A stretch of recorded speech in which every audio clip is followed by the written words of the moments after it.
Hi guys, today I want to talk to you about starting a garden. This year my husband and I are creating a vertical garden and garden boxes in our backyard. So I wanted to kind of share with you what we've been doing and then update you throughout the season. This year we decided that we were going to actually go for it and do it. We bought soil, garden soil. We bought Al built the boxes. We just invested a lot of money into seeds, not too much money, but more than we had in previous years. We have been wanting to do this for a couple of years now.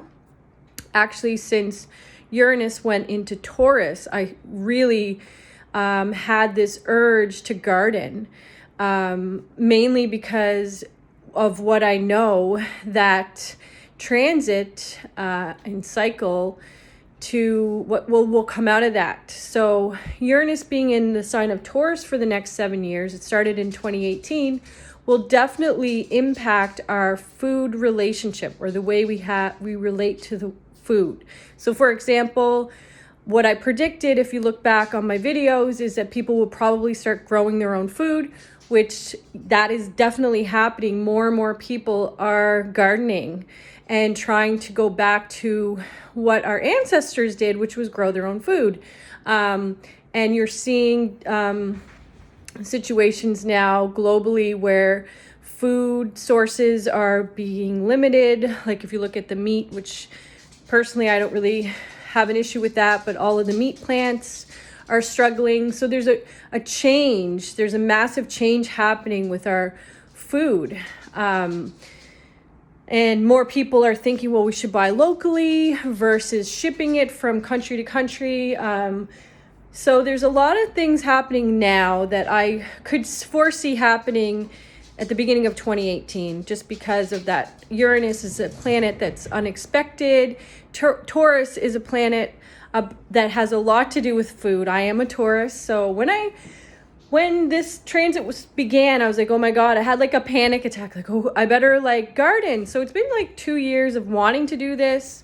I failed the last 2 years. I sprouted things and then I just didn't get it out into the backyard. We didn't have the garden boxes. So this year, thankfully, we had more time because I'm not working because of COVID.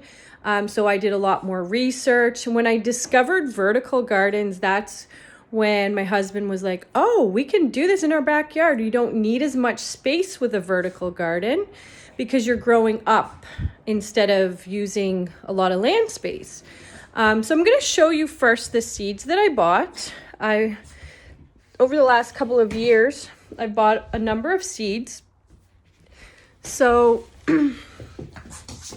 sorry. Hey. My pets are fighting. Cat and dog, they're always... Hey. Okay. Oh, hey, Tutu, stop it. Okay, hold on. I'm going to put one in jail. I have to separate them sometimes. And Tutu needs a nap because she's been outside playing fetch. Playing fetch for too long.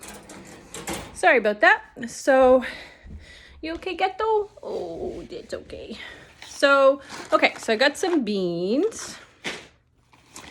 And I got 5 varieties of sunflowers. I have not had much luck with sunflower sprouting the last couple years.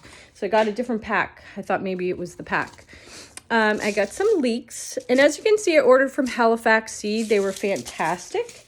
You just order, you wait for them to call you, and then you go and you pick it up. And they just drop it off in a bag outside.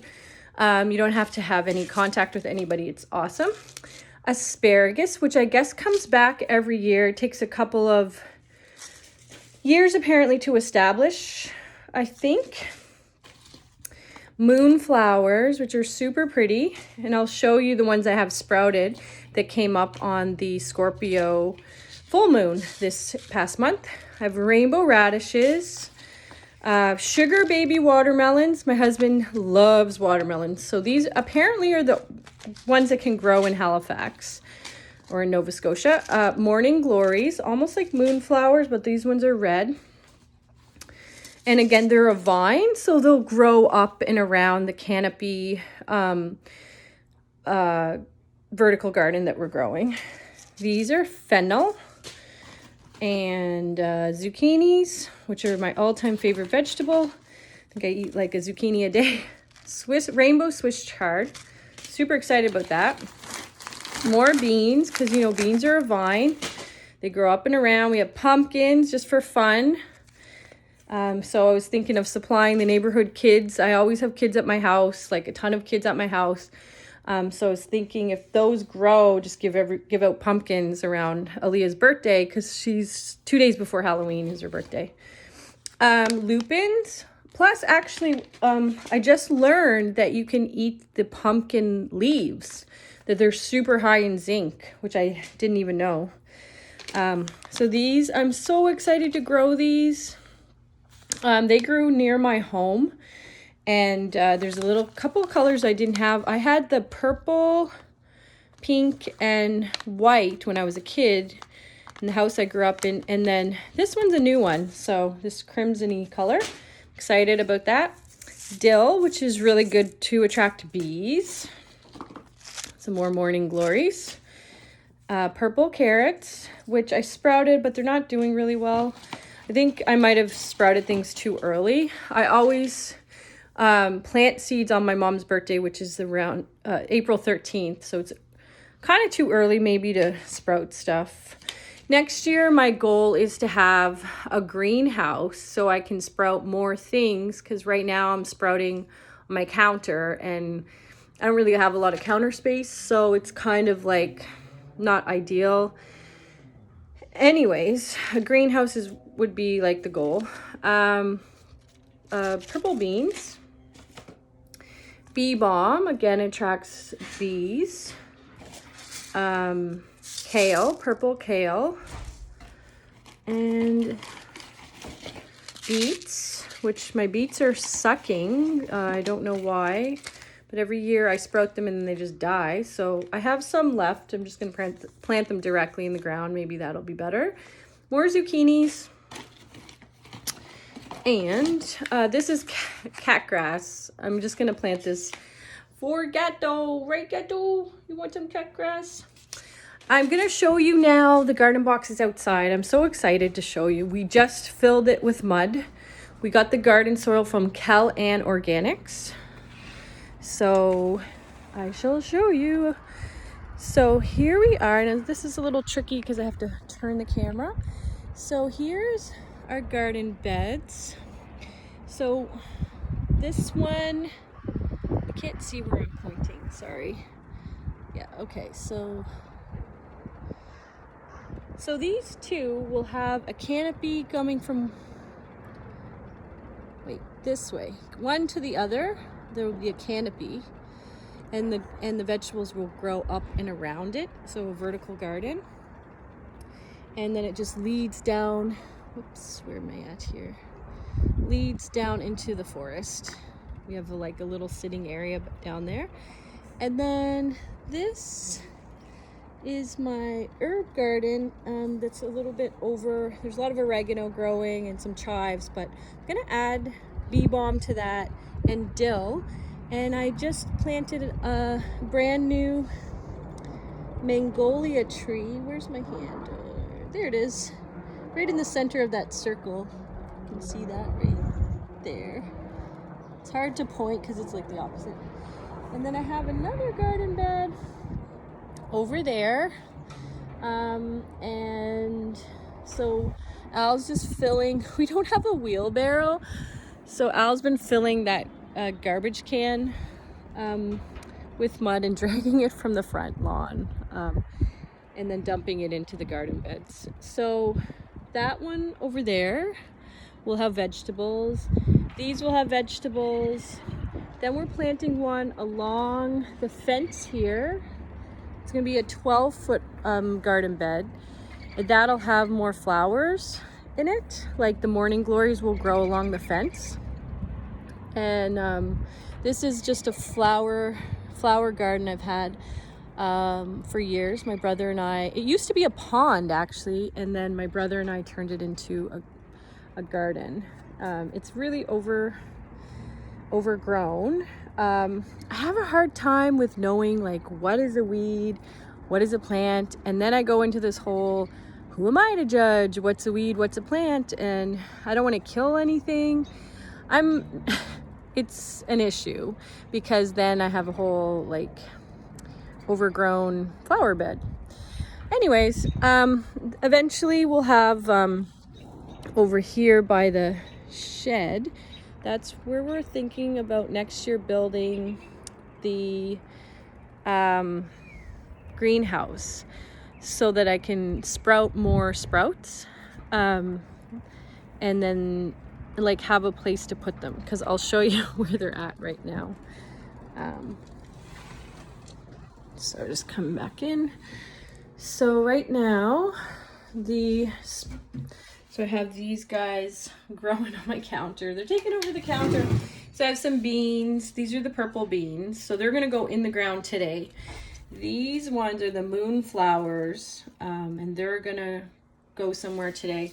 These are my beets. I have literally one living, it's not even living, beet. I have some carrots. These are the purple carrots, and they're pretty sad looking. I think they need to be, I don't know. They've just been in there too long. I think they needed to be transplanted into the ground a lot sooner. But because it's cold and you don't want to put them out there when it's too cold. So next year with a greenhouse, I think it will be a lot better. Anyways, that is my garden video. I am going to update you as things grow, especially the vertical garden. I'm super excited about it. I have zero expectations. Like, this is the first year that we're really doing this. My husband and I said we're going to learn a lot, and that's pretty much the whole point. Like, we'll learn from our mistakes, and over the next couple of years, we're going to become self-sufficient as much as possible and plant things that do well, that we eat a lot of. Right now we're thinking about like, how will we store it? Like, say we do get a large crop, like how are we going to store it? So we still have things to research, and it's exciting. It's a nice thing to focus on, I find, during this time where there's a lot of uncertainty, especially around food stability, and everybody feels it. I noticed, like, when I contacted Halifax Seed, it was like a 10-day wait for my seeds. And I was like, oh my God, like, why do I have to wait that long? And they're like, because we're getting like 300 orders a day, which is like, wow. I was like, is that normal? And they're like, absolutely not. Like, people are freaking out and just buying seeds. So I looked at that as a really positive thing. Like, more people, whether, like, for me, I don't know why it was a barrier, thinking I couldn't really grow food in my backyard. I needed a big field. That's how I grew a garden when I was a kid. We had like a lot of land, and you just till the land and you plant right into the ground. And, you know, your backyard seems small, and like, I didn't think of it, oh, well, I just make a raised garden bed, buy some soil, you know, and put it in. Like, it's just a different way of gardening than I'm used to, I guess. And so it took me a little bit to break the barrier in my mind of how to do it. And now that the barrier is broken, it's super exciting.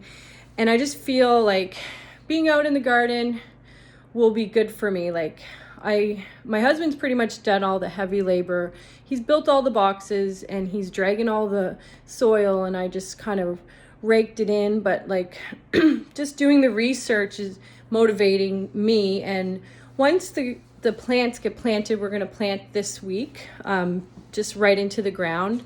I was going to wait till the full moon, like after the full moon in June, to plant directly into the ground, because I think that's what I've heard farmers say after the full moon in June, that you can plant directly into the ground because there won't be a risk of frost after that. But I am going to plant my seeds that I started already, because I just feel like they're like, some of them see like the beans are wilting away, and it might make them live. We shall see. And I'm just trying to beautify my property by adding a lot of flowers and stuff like that. So it's just a really positive way to spend your time thinking about a garden plan. Like, we mapped out the backyard, what would work, what would look cool. It's a nice creative project. It's like making a painting for me. Like, it had all the elements of like a positive creative project. So I do recommend, even if you don't have a backyard, if you have a deck, or if you have, you know, a little bit of like a flower pot, anything, just planting something, especially if you have kids. Like, this has been exciting for my daughter to see all the new sprouts and to like be a part of the construction. And she was helping today, like throw mud into the ground. Like, it's just a nice activity for a family or by yourself. And just having your hands in the soil, I found really like just gave me so much energy. It made me feel alive. And, you know, during this whole COVID situation, like, it's so negative and like, it's hard, right? Like, it's heavy. The energy's heavy all the time. It's a new, like, now there's like expanding the symptoms. Basically, if you blink twice, you know, you could have COVID. So it's like constant fear in the collective, and it can be heavy if you are paying attention to it all the time. So I just, you know, it's good to stay informed, of course, and following all the guidelines, absolutely. But taking mental health breaks, I think, is critically essential. And for me, being creative helps me to get through difficult times. I'm an artist, and using my creativity just channels that energy that, you know, whatever you're bringing from the world, whatever's the world is dumping on you this week, channeling it through a creative project of any kind just helps your mental state. And I find gardening like is a new thing for me, and it's just super exciting to learn about and just to work towards this goal of like creating and producing your own food. I think it'll be so exciting, you know, whatever happens, whatever we produce, whether it's a carrot or a zucchini or some beans. Like, I think it'll be exciting for me, my husband, my daughter, the neighbor kids. We'll share our crop with them. Like, I think it's just something that's fun, and I recommend it. And if anybody has any suggestions or tips, because I am so like, I don't know anything about gardening. I planted a row of carrots. That was my first garden as a kid, and that's like literally all the experience I have had. My dad gardened a lot, and even just, you know, gardening today, I really thought about my dad because it reminded me of him just being, it was the one thing I saw him really get into. Like, he devoted a lot of time towards, and he was peaceful and happy, and it made me miss my dad. I'm not gonna lie, because, you know, we're separated by COVID right now, and I thought about him today when we were putting the mud in, because he used to till the land every spring, and then we would plant potatoes or whatever, and it's just like a nice memory as a kid. So I do recommend, where Uranus is in Taurus, that you think about food sustainability and you consider new ways of relating with food, buying local, making your own food, whatever is better for the collective. So it could even mean stopping to eat meat, because collectively that's beneficial to the environment, right? And to the animals and to your health. And so if you're healthier, then you don't put a strain on the healthcare system, you don't put a strain on your family, you're happier. I'm definitely not pushing everyone to become a vegan, although that would be awesome. But for sure, consider it. You know, consider reducing your meat consumption right now. Just think about how you can change the relationship you have with food during this 7-year transit. So we have 5 more years, and I definitely know these first 2 years, especially right now, are really showing how not just food, but anything related to luxury or indulgence of any kind, because Taurus Taurus likes to indulge and likes richness and beauty, and Uranus is like, what's best for everybody, and we're going to destroy anything that's not really for everyone. So just keep that in mind. And I find, for me personally as a Taurus, if I really look at it and not try to fight that Uranus energy, but really look at how can I connect with Uranus's energy? How can I really, change the way I'm relating to the world so that everyone benefits, not just me, but everyone benefits. That's how you rise above this transit and not struggle, because it will be a struggle for most people that try to fight it and hold on to the old ways of doing things that just don't work. Don't work for everyone. Work for a small amount of people, but not for everyone. So that's just some things to consider right now, and I do strongly recommend that you do. I have been saying that for the last couple of years. If you've been following me, taking any of my astrology classes or any of my classes at all, I usually have mentioned this transit because it's pretty significant in my life as a Taurus, especially these first 2 years, because I am an earlier Taurus. My birthday's earlier in the month.